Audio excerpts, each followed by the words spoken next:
So, Ricard in Cannes during the World Series of Poker Europe. And I'm here with a guy I've known for a few years now, Nolan Dalla. How are you? It's good to see you, Ricard. It's nice to be with you. Yeah. Thank you. And I have to say you look better than ever. That's not, you know that. You think so too, don't you think so? I'm deeply flattered and encouraged by your generous comments. Thank you very much. I'll tell you what it is. It's a sense of, I just turned 50 last about 6 months ago, and just getting up there in weight and so forth. A lot of things, you know, when you hit 50, it's a big number.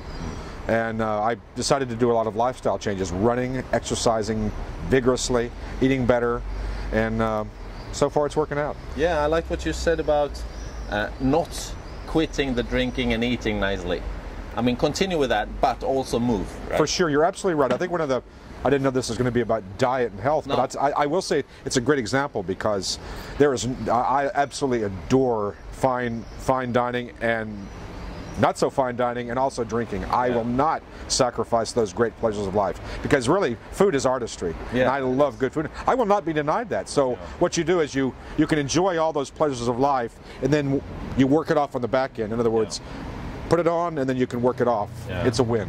I find it sort of interesting how people, because you were quite big for a while there, and how did you sort of cope with that? No offense. Not at all. Not at all. How can you?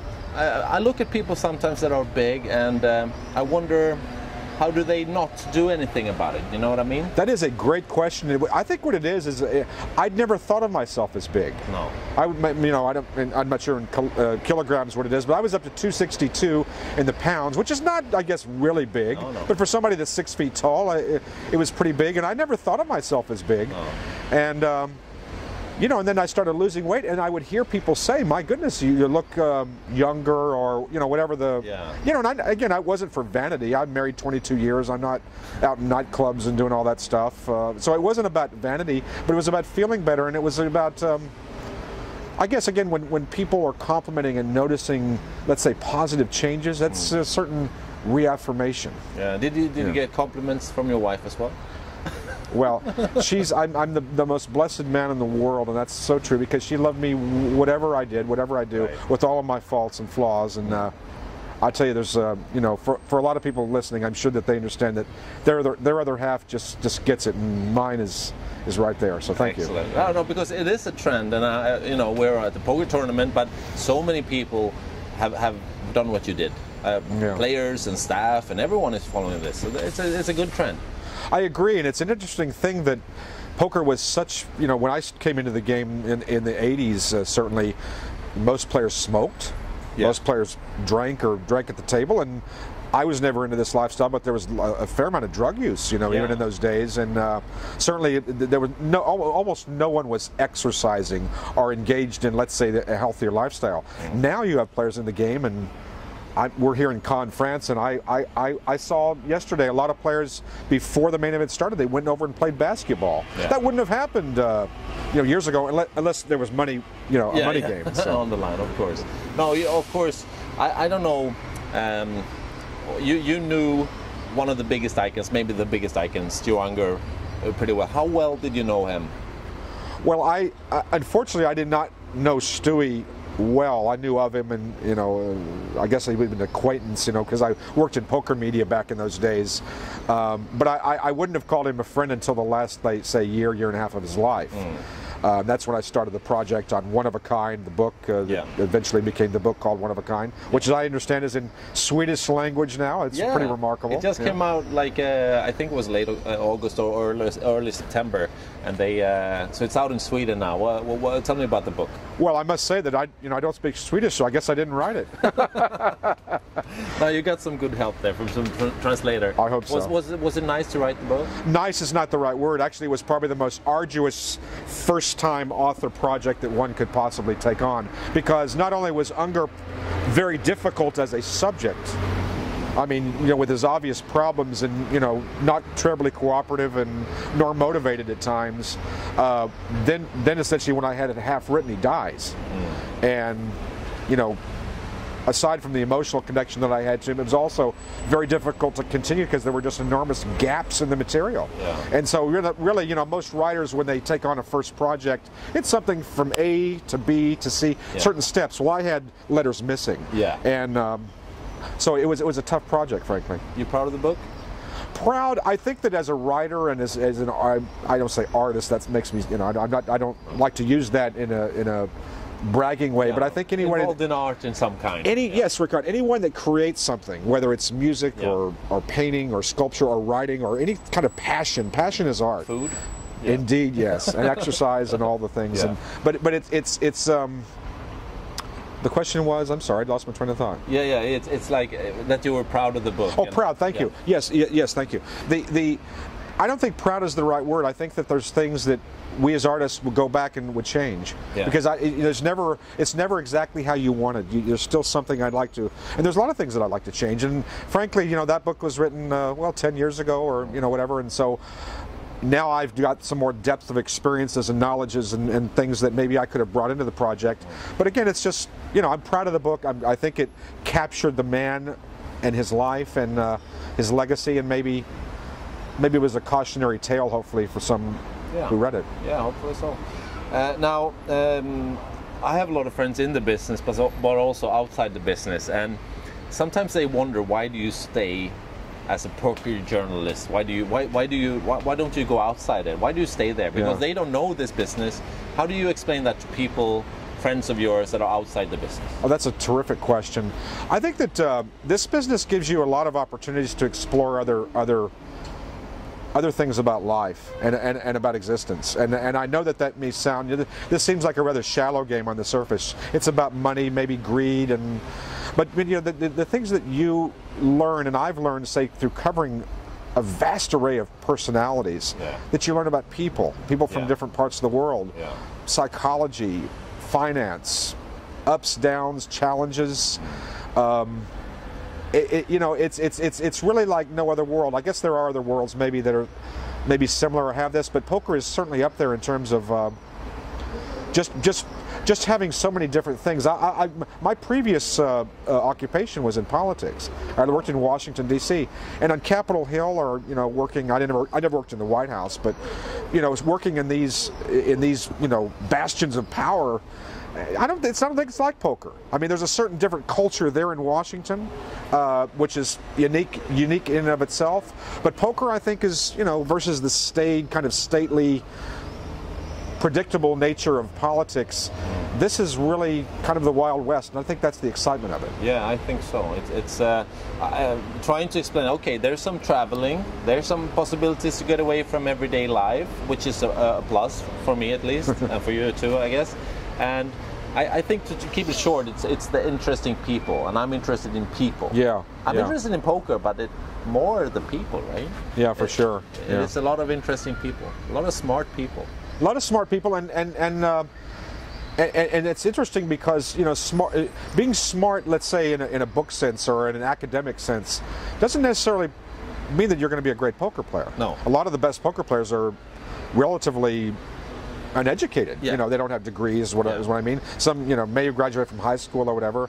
Some have almost no education. Some don't speak, you know, I guess the native language of the country. And we've had, you know, successes with people that didn't speak English, even though they live in the United States. I mean, there's a lot of different things, and I think that that's an interesting thing that, you know, for a lot of people, there's a thing called the American dream that maybe your audience won't understand, but every country has their own version of what's called an American dream. In Sweden, maybe there's I would call it a Swedish dream, but every nation has its own. Oh, that's an international expression. I think so. Dream. And I think that poker, for a lot of people, provided that opportunity to reach that dream that they otherwise would not have had the chance to achieve. I think also the system with down to the free satellites and the online mix with live. Very good makes point. It possible for anyone. Like there's not much else in the world where anyone, no matter what country or sex you have, you can compete against each other, right? Oh, that's a great point. And I like where you brought up the online element, because, you know, there's still some resistance in some parts of the world, in the United States as well, to online poker, and it's not necessarily about, let's say, just, you know, the financial objectives of winning money online or gambling online, whatever, but it's the connection that to think that you're online and playing against this network of players. You know, maybe one's in Shanghai, maybe one's in Canberra, Australia, and the other could be in Buenos Aires, and the other could be in Paris, and to think about that they're all around this internet poker table, playing, communicating, competing, maybe even making a friend here or there and seeing. I mean, that's a really magical thing. It is. It is. So in some ways, poker has been, I don't know how to say it in English, but experimental forefront of community. Beautiful. In a way, right? Yeah, indeed. So and the competing events, I mean, is sort of putting the mix together in a way. Yeah. How about what do you do here at the tournament? What is your profession here at aside from Europe? Aside from being paid to talk to you, which is really, that's one of the perks of the job, is talking to people like yourself who come in from all over the world.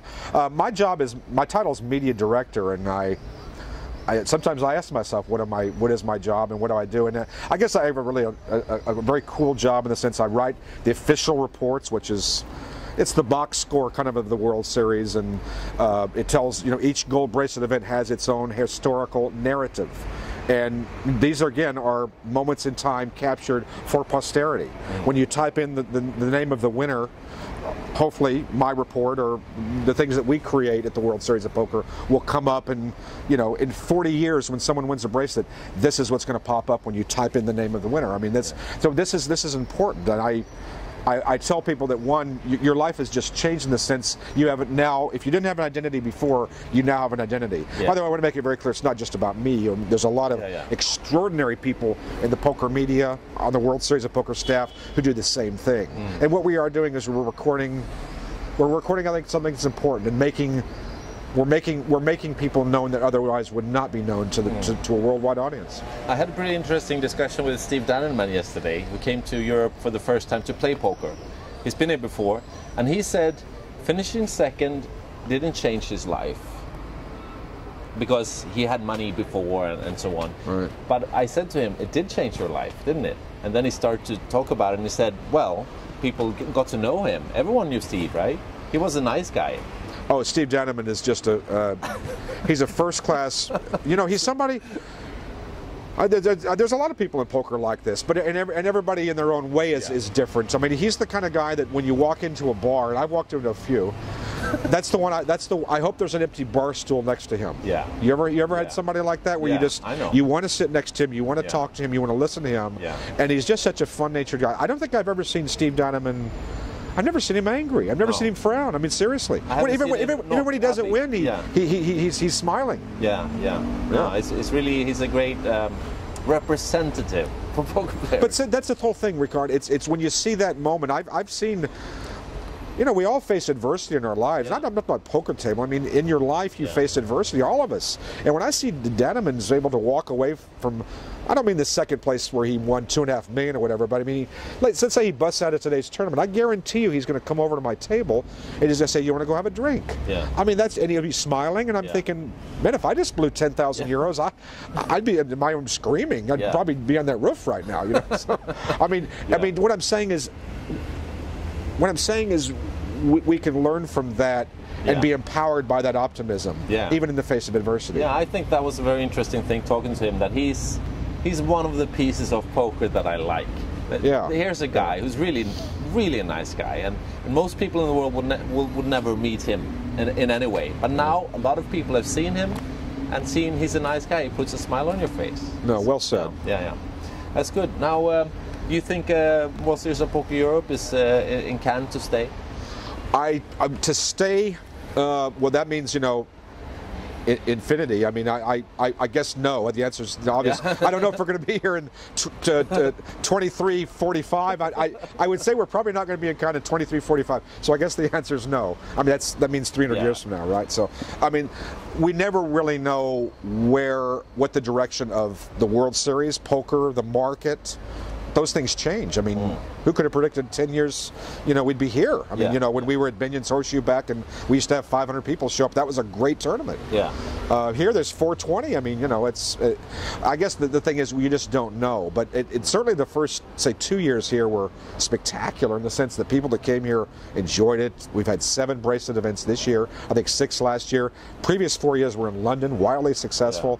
The interesting thing about Europe is there's just so many magnetic places and opportunities of places that we'd like to go. I mean, it's really, I mean, I think this World Series of Poker, Rickard, I think you'd agree. I think if it goes anywhere, it certainly attracts. It's a magnet. The question is, what's the next step? And yeah. I'm not sure. Oh, interesting. Yeah, there's a lot of. I mean, Cannes is a beautiful place to be. I really like it. It was nice, very different in London too. But yeah, what was the main reason for moving from London to Cannes? Do you know? Oh, good question. Well, there's a number of things. First of all, we'd been there 4 years. Successful again, you know, but it's sometimes like things you just need change. You need to like change up some things, maybe try a new venue. For the purposes of maybe, you know, there is talk or was talk at one time of doing a mini WSOP Europe tour, say, just hypothetically, let's say a London, Paris, Barcelona, Cannes, you know, maybe something in Hamburg. I mean, you could have essentially a multitude of countries coming together and doing. I mean, this is kind of the way that I think ultimately that's going to happen. You'll see something like this, you know, happening. Like we have a World Series of Poker circuit in the United States. Be nice to have something like that in Europe as well. Yeah, we'll see what happens in that department. Well, it's nice to see you again. And what do you do when you're not at the tournament area? Where do you go in Cannes to enjoy yourself? Oh my! Well, aside from us having drinks after this, I'll be running on the on Le Croissant. I'll be running 5 miles a day. Okay. That's the thing. You know, gotta pack it in and then work it off and enjoy a bit of the weather here. It's beautiful and. Like I said, life is good. Yeah, excellent. What's the name of that street that you told me about last year? You know, that little street? Oh, yeah. It reminds me, and again, forgive me for all my Americanisms, but it's like, if you've been to San Francisco and you know there's that famous street? Yeah. Well, it's not like that. Imagine this street with no cars. Yeah. With no cars and a lot of restaurants and a really cool place. And I don't know the name of it because I don't speak French. But I just smell the good food, and that's the direction you go. All right, we'll go there later. Sounds nice good. talking to you, Nolan. Thank you, Rickard. See you soon.